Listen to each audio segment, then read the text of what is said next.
Kag sa good vibes, top 2 sa RadTech nga board exams ang Riverside College nagbaton sang 200,000 pesos. Samtang, ini ang first time nga may anom tanan ka mga top-notchers ang Riverside sa isa ka board exams. Yaring report.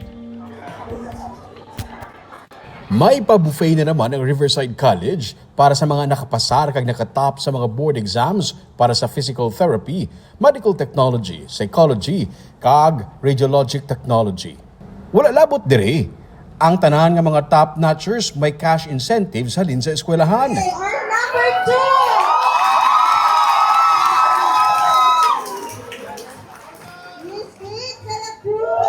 Kagang top 2 sa RadTech nga board exams nga si Kate de la Cruz nagbatong sang 200,000 pesos. Istorya ni Kate, nagbunga ang tanan niya aging pangabudlayan. Pila man kagabi nga pulawan ay kag sige-sige nga review kay luyag niya nga makasulod bisan sa top 10 na lang. Pero top 2 ang ginhatag sa iya. Wala man ko expect nga top 2. Mo bisan top 10, abi ko bisan top 10. Pero may wala akong expect na top 2 gid ginatag ni Lord sa ako. Pili para kasi sa iyo. Boss, sir, guro.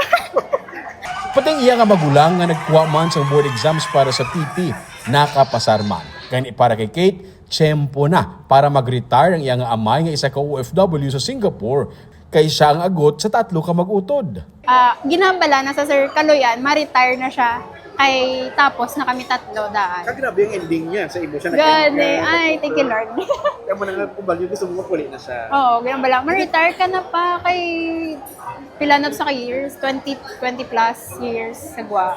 Wala pa siya sang plano sa subong, luyag niya anay itagaan sang reward nga bakasyon ng iya kaugalingon. Proud ang eskwelahan sa nangin resulta sang board exams. Wala labot sa iya, may 5 pagid kaiban nga mga nag-top man sa RadTech board exams. First time inisuno sa presidente kag CEO sa Riverside College nga si Samuel Lee. Ini ang first time nga natabo nga 6 tanan ang nakasulod bilang top-notchers sa isa lang ka board exams. RadTech came in with 6 board advances.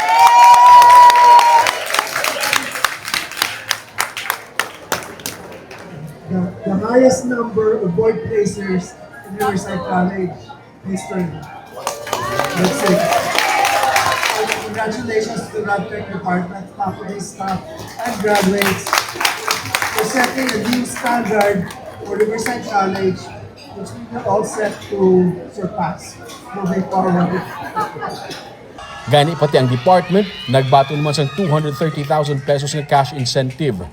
Sunod sa kay Dr. Elizabeth Riel Juliero, ang Dean sa College of Radiologic Technology, nangin posible ini bangod nga hindi lang sa graduation nagatapos ang suporta sa eskwelahan sa ilang mga estudyante. Pati sa review nila, ginasuportahan sila sa gihapon. Our responsibility sa students does not end with graduation. Even during their board review, ginasupport man na sila namon gihapon. Oo. And then number 3, ang administration namon is very supportive of the department. Kung anong pinanglan sa department to help train the students, ginahatag gina nila sa amon. Ining ikatatlo nga consecutive nga tuig nga may mga top-notchers ang RadTech. Sa nursing board exams naman, may 4 naman ka mga top-notchers ang Riverside. Romeo Subaldo para sa Digicast Negros.